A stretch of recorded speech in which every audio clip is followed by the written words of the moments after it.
ఒంటిమిట్ట కోదండ రామాలయానికి మనం చేరుకున్నాము. నా వెనకలు ఉన్నదే కోదండ రామాలయానికి సంబంధించిన ప్రధాన ద్వారం. భక్తులందరికీ దర్శనమిచ్చే ప్రధాన ద్వారం ఇదే. ఈ ద్వారం గుండానే ప్రతి ఒక్కరూ భక్తులు లోపలికి వెళ్ళి సీతారామ లక్ష్మణులను దర్శించుకొని రావాల్సి ఉంటుంది. ప్రస్తుతం ఇక్కడ మనం గమనించవచ్చు, భక్తులందరూ కూడా రామయ్యను సీతారామ లక్ష్మణుని దర్శించుకొని తిరిగి వస్తున్నటువంటి పరిస్థితి. ఇక్కడ ఇవాల్టి నుంచి బ్రహ్మోత్సవాలు కూడా స్టార్ట్ అయ్యాయి.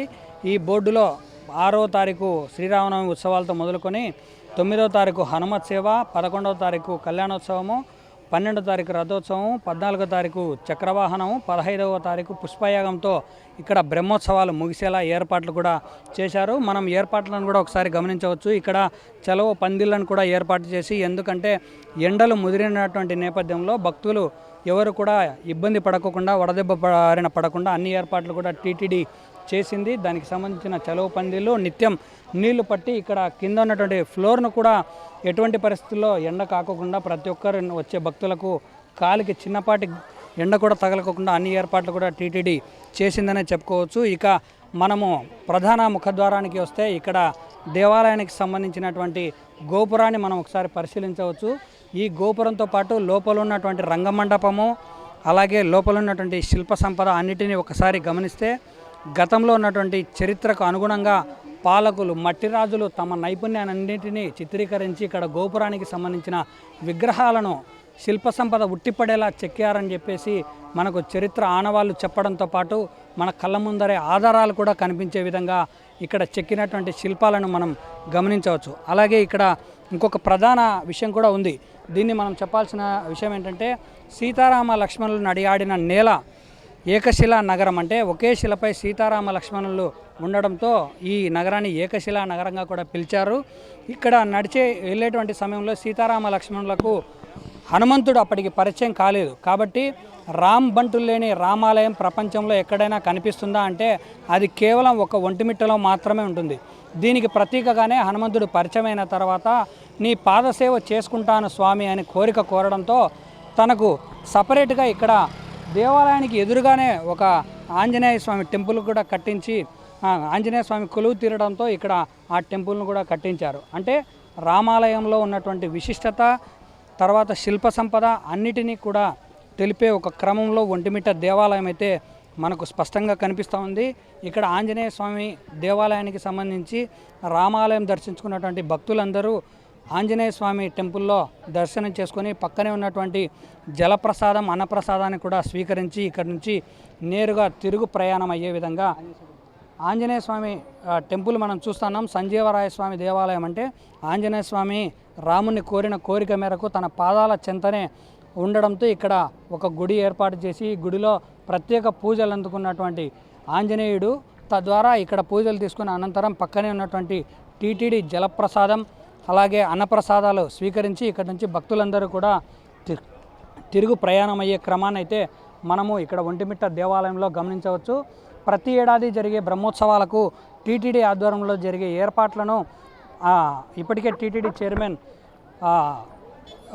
దగ్గరుండి పర్యవేక్షించారు. అలాగే జేఈఓ, ఈఓతో పాటు అందరు అధికారులు నిత్యం పర్యవేక్షించడంతో పాటు దేవాలయానికి సంబంధించినటువంటి అంకురార్పణ కార్యక్రమం నుంచి అన్ని ఏర్పాట్ల విషయంలో ప్రతి ఒక్కటి దగ్గరుండి చూసుకోవడంతో పాటు భక్తులు ఎవరు కూడా ఇబ్బంది పడకుండా ఏర్పాట్లు అయితే ఇప్పటివరకు చేశారని మనం చెప్పవచ్చు. 9 రోజుల పాటు ఒంటిమిట్టలో జరిగే బ్రహ్మోత్సవాల్లో భాగంగా ఈ నెల 11వ తారీఖున కోదండ రాముని కళ్యాణ వేడుక అంగరంగ వైభవంగా జరగబోతోంది.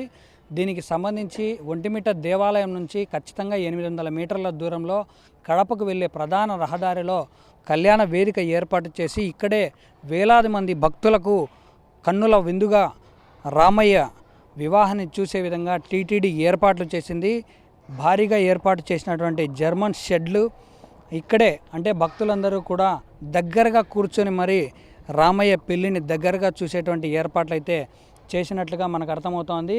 కేవలం కొన్ని రోజులు సమయమే ఉండడంతో ఇక్కడ పనులు కూడా చక్కచక్క టీటీడీ ఆధ్వర్యంలో జరగబోతున్నాయి.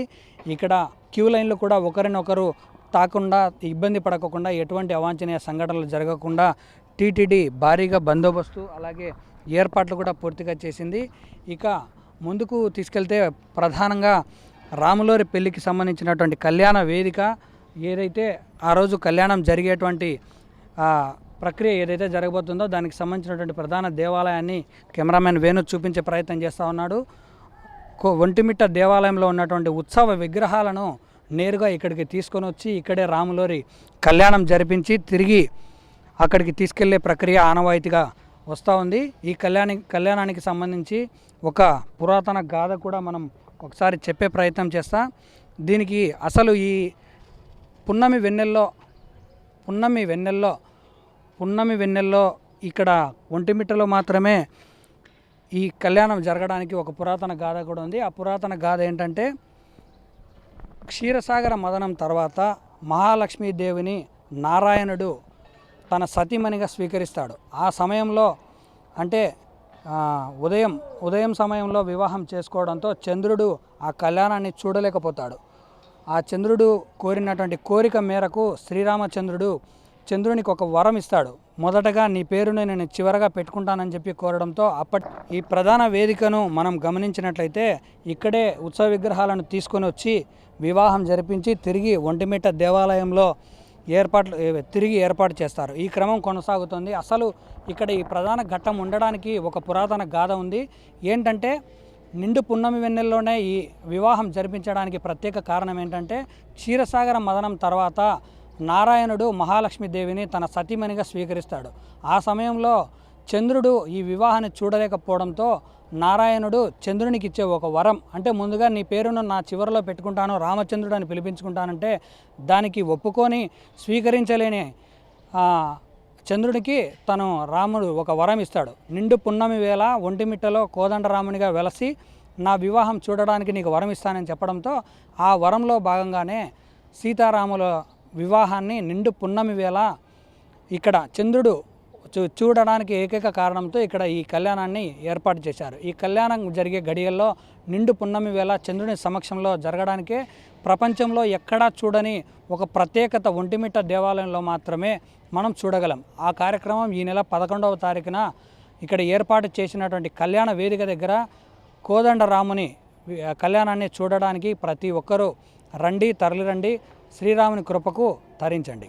వీడియో జర్నలిస్ట్ వేణుగోపాల్తో సురేంద్ర, 10 టీవీ, కడప జిల్లా, ఒంటిమిట్ట నుంచి.